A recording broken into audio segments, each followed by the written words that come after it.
por permitirnos nuevamente estar contigo y queremos compartir en este día un devocional contigo. Y vamos a iniciar. Te voy a dar el tema de nuestro devocional. Está titulado Cuando Dios prueba nuestra fe. Y vamos a ir a nuestra primera lectura, que se encuentra en Hebreos capítulo 11, y te voy a leer el verso 1 y el verso 2.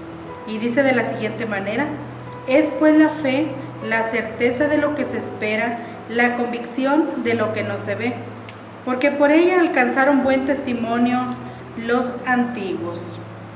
Y bueno, si tú eres lector de la palabra, ya te habrás dado cuenta que todo el capítulo 11 de Hebreos habla de la fe y de los grandes héroes de la fe. Y bueno, este día vamos a tocar este hermoso tema para analizar nuestra vida si es que nosotros estamos en esa fe de la que nos habla Hebreos capítulo 11. ¿Cuál será el propósito de Dios al momento de querer probar nuestra fe? La fe es algo muy hermoso, la fe es algo que no se ve, es algo que se cree. Así es que podríamos decir que la fe no es algo que tú puedes encontrar comúnmente con facilidad en las personas. La fe se trabaja a través de creer en las promesas de nuestro Dios. Y hoy, a través de este devocional, vamos a estar explicando por qué a veces Dios permite que vengan pruebas a nuestra vida. Pruebas a veces muy difíciles en las que se comprueba esa fe que Dios quiere ver en cada uno de nosotros. ¿Sabías tú que hay dos tipos de fe de las que nos hablan las Escrituras? Y yo te voy a estar hablando de estos dos tipos de fe, y vamos a estar examinando nuestra vida y vamos a ver en cuál de estas dos tipos de fe estamos nosotros. La Biblia nos recomienda solo un tipo de fe, que es de la que nos habla Hebreos, pero hay veces que estamos en un error. Hay veces que creemos que tenemos esa fe preciosa, esa fe valiosa, que es la fe genuina, y no es así. Y vamos a estar analizando esta fe en nuestra vida, y es muy importante que nosotros estemos bien seguros que tenemos la fe verdadera en nuestra vida. Dice que la fe verdadera, ¿de dónde proviene? ¿De dónde inicia esa fe verdadera? ¿Dónde la puedo yo conseguir? Bueno, pues la Biblia nos habla que la fe verdadera es un fruto del Espíritu Santo. Así nos lo dice Gálatas capítulo 5, por ahí en el verso 22. Nos dice: más el fruto del Espíritu es amor, gozo, paz, paciencia, benignidad, bondad, fe. Si te das cuenta, la fe aparece ahí en los frutos del Espíritu Santo. Así es que podríamos decir que la Biblia dice que la fe verdadera es un fruto del Espíritu Santo, y que lo poseen aquellas personas que ya tienen el Espíritu Santo en sus vidas. Qué bonito, ¿verdad?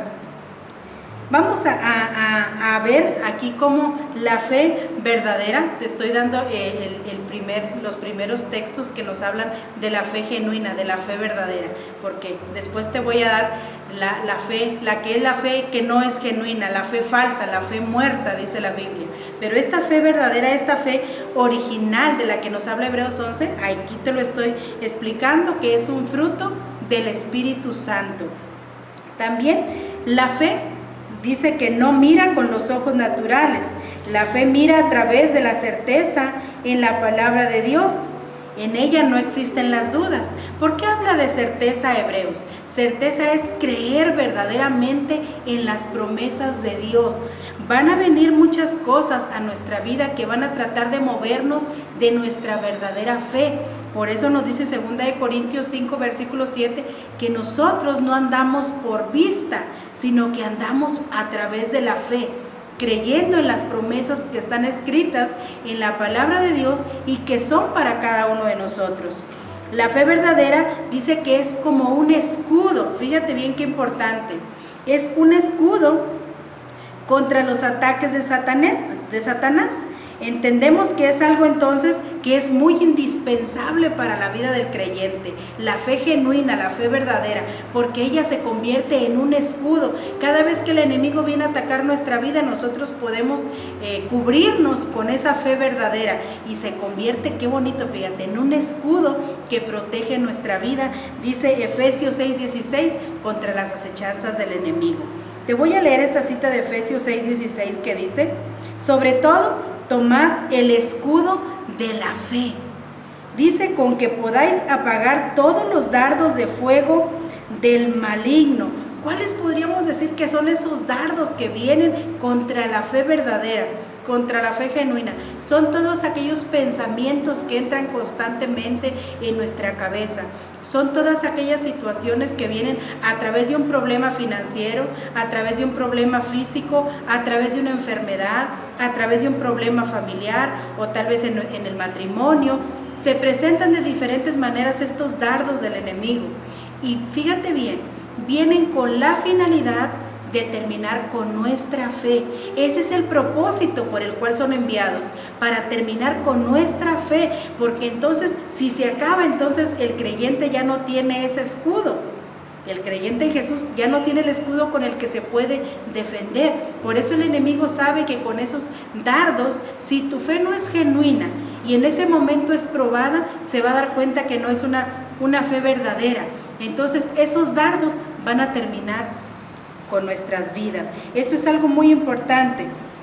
Se presentan de diferentes maneras estos dardos del enemigo. ¿Qué debemos hacer nosotros? Te podrías hacer esta pregunta. ¿Qué debemos hacer nosotros en esos momentos de dificultad? En esos momentos cuando se levantan esas pruebas que Dios permite para que esa fe de nosotros sea probada. ¿Cuál va a ser nuestra actitud? Muy bien, yo te voy a leer esta cita de Judas 3. Judas en su versículo 3 nos dice qué es lo que nosotros debemos de hacer cuando vienen esos momentos difíciles a nuestra vida. Dice: amados, por la gran solicitud que tenía de escribiros acerca de nuestra común salvación, me ha sido necesario escribiros exhortándoos que contendáis ardientemente por la fe que ha sido dada una vez a los santos. ¿Qué es contender con nuestra fe? Es defenderla con pasión, es defenderla, dice aquí, con un carácter ardiente, con una fe ardiente, algo que, como cuando tú amas mucho algo y ves que está en peligro uno de tus hijos, o cuando tú ves que te quieren robar o te quieren quitar una pertenencia que es tuya, que es de tus favoritas, que es algo que te costó, y tú amas aquella cosa que tienes o tu hijo, y viene algo en contra para querértelo quitar. Entonces tú te levantas y defiendes con pasión, defiendes con seguridad, defiendes con mucha certeza aquello que sabes que te pertenece. Fíjate bien que la fe es algo que nos pertenece a través del Espíritu Santo, y que cuando viene algo a quitártela, nosotros debemos de contender, de defender con una pasión ardiente por nuestra fe. Fíjate qué importante es esto. Dice, es defender con fuerza, con pasión, nuestra fe en las promesas de nuestro Dios. Satanás siempre va a querer terminar con nuestra fe, pero Dios en su palabra siempre nos aconseja qué hacer en esos tiempos de dificultad, en esos tiempos tal vez de escasez, cuando a veces se nos termina la fe, cuando vemos que no hay provisión económica. Pero bueno, Dios nos dice qué es lo que nosotros tenemos que hacer en esos momentos. Él nos aconseja. Y mira, te voy a leer esta cita de 2 de Pedro, capítulo 5, verso 8 y 9, nos dice: sed sobrios y velad, porque vuestro adversario el diablo, como león rugiente, anda alrededor buscando a quien devorar, al cual resistid firmes en la fe. Mira cómo nos lo recalca: resístelo firme en la fe, sabiendo que los mismos padecimientos se van cumpliendo en vuestros hermanos en todo el mundo. La fe genuina, la fe verdadera, dice que es una fe firme, es una fe que resiste, es una fe que defiende, es una fe que protege, como el escudo que leíamos ahorita en Efesios. Fíjate todos los beneficios que trae a nuestra vida la fe verdadera. ¿Quieres saber cuál es esa fe muerta de la cual te hablaba al principio? Vamos a checarnos si estamos en esa fe que dice que es un escudo. que se defiende, en una fe que dice aquí que resiste los dardos del enemigo, o vamos a ver si en realidad no es así y está una fe muerta. ¿Cuál es esa fe muerta de la que nos habla las Escrituras? Bueno, mira lo que le dice Pablo a Timoteo en la segunda carta a Timoteo capítulo 1, verso 5. Fíjate que Pablo detectó en Timoteo, que era uno de sus discípulos, una fe genuina, una fe que no era fingida. Y él le dice de la siguiente manera: trayendo a la memoria la fe no fingida. Entonces, ¿creeríamos que hay fe fingida? Sí lo hay. Por eso Pablo reconoció que la fe que estaba en Timoteo era una fe genuina, no era una fe falsa. Y él le dice en ese mismo versículo: esa fe estuvo en tu madre y en tu abuela.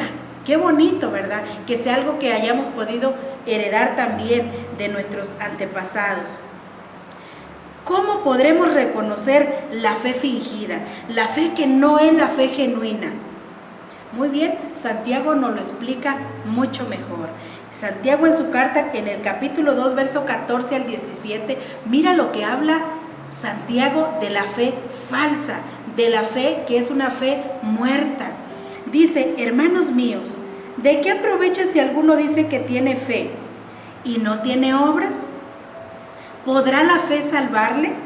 Está hablando de alguien que presume tener fe, pero cuando uno tiene fe, mi querido amigo, tú que me escuchas, se refleja en nuestras acciones, se refleja en nuestras obras. Ahí se ve si nuestra fe es genuina o es una fe fingida, es una fe muerta. Mira lo que nos sigue diciendo. Dice: y si un hermano o una hermana están desnudos y tienen necesidad del mantenimiento de cada día, y alguno de vosotros dice: id en paz, calentaos y saciaos, pero no les dais las cosas que son necesarias para el cuerpo, ¿de qué aprovecha? Así también la fe, si no tiene obras en sí misma, es muerta en sí misma, Así también la fe, si no tiene obras, es muerta en sí mismas. Esto nos explica que la fe verdadera tiene frutos, tiene acciones. Es una fe que no está estática, está muerta, sino que tú lo puedes ver en la persona, en todo lo que hace, en todo lo que piensa, en todas las obras que hace, cómo se conduce, su carácter. Todo lo que ella hace habla de la fe que está en esa persona, si es una fe verdadera o es una fe muerta. Hoy en estos días nos hemos acostumbrado a vivir muchas de las veces una manera de creer en Dios solo porque nos hemos acostumbrado a decir: yo creo en Dios, nada más, yo creo en Dios. Pero creer en Dios es actuar, es hacer los mandamientos de Dios, y eso nos habla de una fe que está viva, que está activa y que no está muerta. Ojalá que tú me estés entendiendo. Yo te voy a dar un último ejemplo para que tú puedas entender qué es una fe verdadera, una fe viva, no una fe muerta. Y para ello te voy a llevar al patriarca Abraham. Él es un hombre que se le conoce como un hombre de fe, un hombre de fe incalculable. Muy bonita la historia de Abraham, pero es muy larga. Yo solamente te voy a dar un ejemplo de Abraham, y está en Génesis capítulo 22, en el verso 1 y el verso 2. Mira lo que dice la palabra. Dios ordena a Abraham que sacrifique a Isaac, pero mira cómo nos dice: aconteció después de estas cosas que probó Dios a Abraham. Fíjate cómo inicia diciendo: aconteció después de estas cosas que probó. ¿Quién lo probó? Dios. Dios probó a Abraham. Y decíamos al principio, ¿por qué lo hace? Porque quiere demostrarnos si la fe que hay en nosotros es viva o está muerta. Así es que Dios decide probar a Abraham y le dijo: Abraham, y él respondió: heme aquí. Versículo 2. Y dijo: toma ahora tu hijo, tu único Isaac, a quien amas, y vete a la tierra de Moriah y ofrécelo allí en holocausto sobre uno de los montes que yo te diré. Yo te quiero preguntar algo. ¿Cuál hubiera sido nuestra respuesta o nuestra reacción si Dios nos hubiera pedido algo así? ¿Qué le hubiéramos contestado a Dios? Le está pidiendo que tome aquello que más ama, fíjate bien, y que vaya y lo sacrifique. Era una prueba de fidelidad, una prueba de un grande amor. O amaba más a su hijo o amaba más a Dios. Qué tremendo cuando llegan esas pruebas a nuestra vida. Pruebas en las que únicamente sale aprobada la verdadera fe. Y ahí se demuestra si no es genuina. Pero Abraham no reaccionó tal vez como muchos de nosotros lo hubiéramos hecho. La Biblia registra en ese mismo capítulo que él se levantó muy de mañana, fíjate bien, y preparó todo para llevar para el holocausto. Se llevó a su hijo, se lleva a 2 criados y empiezan a avanzar rumbo al lugar que Dios le había indicado. ¡Qué tremendo hombre de Dios! Imagínate, ¿tú crees que fue fácil para Abraham así agarrar a su hijo, lo que más él amaba, y llevárselo? ¿No crees que iba con una angustia grande en su corazón? ¿No crees que iba con un dolor grande en su corazón, diciendo y pensando a cada paso que él daba lo que él tenía que ir a hacer allá en aquel lugar? Era algo tremendo, no era algo fácil. Por eso a veces cuando llegan las pruebas a nuestra vida, creemos que solo nosotros pasamos por esas pruebas difíciles.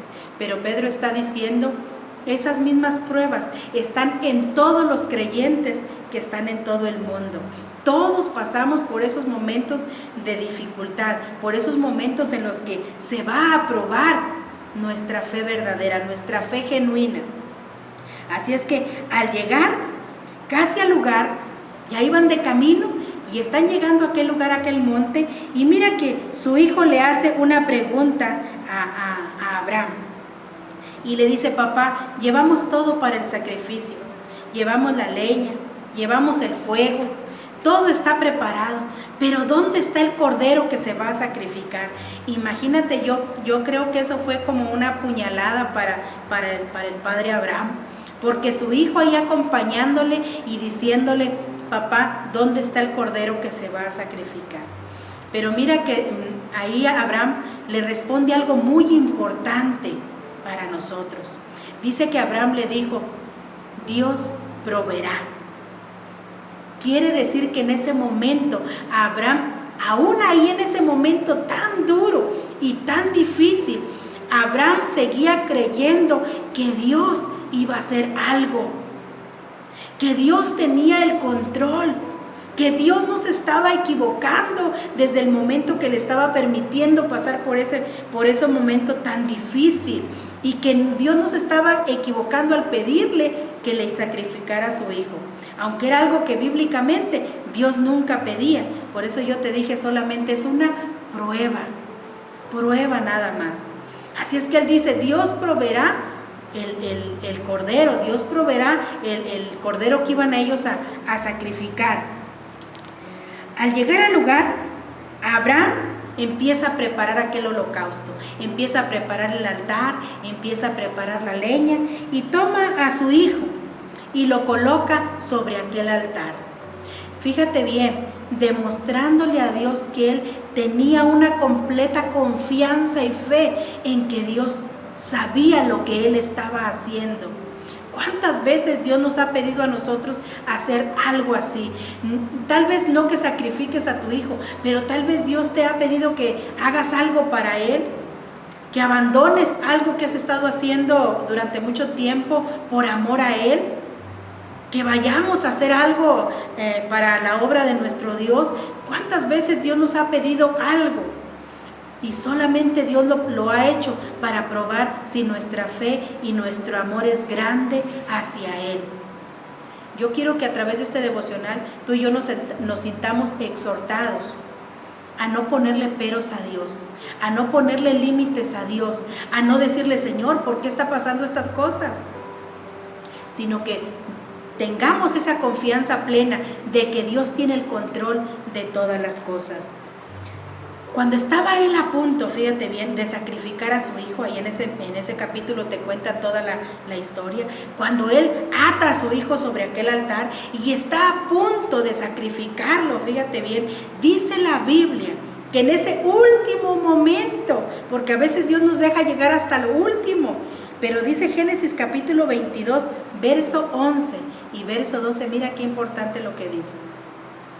Entonces El ángel de Jehová le dio voces desde el cielo y le dijo: Abraham, Abraham. Y él respondió: heme aquí.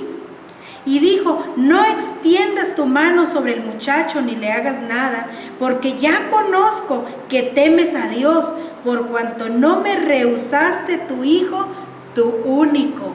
Wow, esto es algo tremendo. Es un acto de tanta fe, de demostrarle a Dios tanto temor y tanta reverencia. Es algo sorprendente lo que hizo Abraham.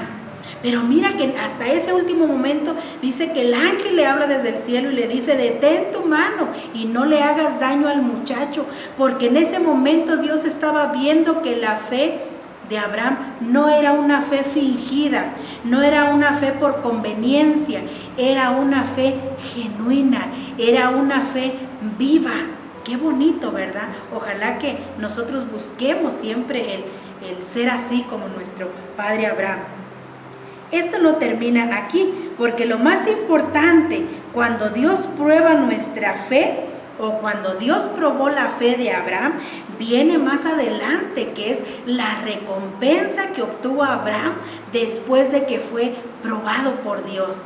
Porque Dios siempre nos va a traer una recompensa preciosa cuando tú y yo salimos aprobados. Esto es algo muy bonito.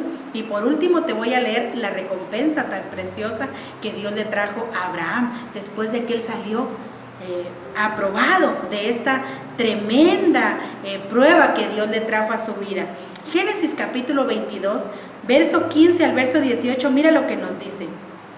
Y llamó el ángel de Jehová a Abraham por segunda vez desde el cielo y le dijo: por mí mismo he jurado, dice Jehová, que por cuanto has hecho esto y no me has rehusado tu hijo, tu único hijo, de cierto te bendeciré y multiplicaré tu descendencia como las estrellas del cielo, como la arena que está a la orilla del mar. Y tu descendencia poseerá las puertas de sus enemigos. En tu simiente serán benditas todas las naciones de la tierra, por cuanto obedeciste a mi voz.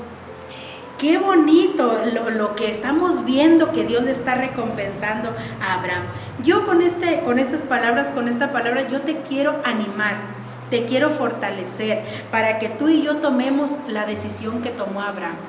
De aquí en adelante decidamos no reprocharle a Dios, decidamos no cuestionar a Dios, sino que decidamos depositar completamente nuestra confianza en Él, porque Él le dijo a Abraham: por mí mismo he jurado que porque hiciste esto, yo te voy a bendecir en gran manera. Y le dio toda una descendencia que hasta el día de hoy, tú y yo, si ya eres un creyente, somos parte de esa descendencia de Abraham. Como las estrellas del cielo, como la arena que está a la orilla del mar, le dijo Dios, así será tu descendencia. Y lo más bonito, fíjate bien, que cuando nosotros tenemos esa fe, que es la fe de Abraham, la fe genuina, fíjate qué importante lo que leímos, porque dice: y tu descendencia poseerá las puertas de sus enemigos. O sea que aunque se levanten tus enemigos en contra tuya, aunque se levanten situaciones difíciles para derrotarte, para terminar con tu fe, nunca van a poder, porque esta es una promesa para la descendencia de Abraham, que somos nosotros también los hijos de Dios. Ojalá que esta palabra te haya sido de mucha bendición. Si sientes que es así, compártelo con tus amigos ahí en tus redes sociales para que ellos sean bendecidos con esta palabra. Dios te bendiga, y si quieres seguir escuchando predicaciones y devocionales, te seguimos invitando a que te suscribas a nuestras redes sociales.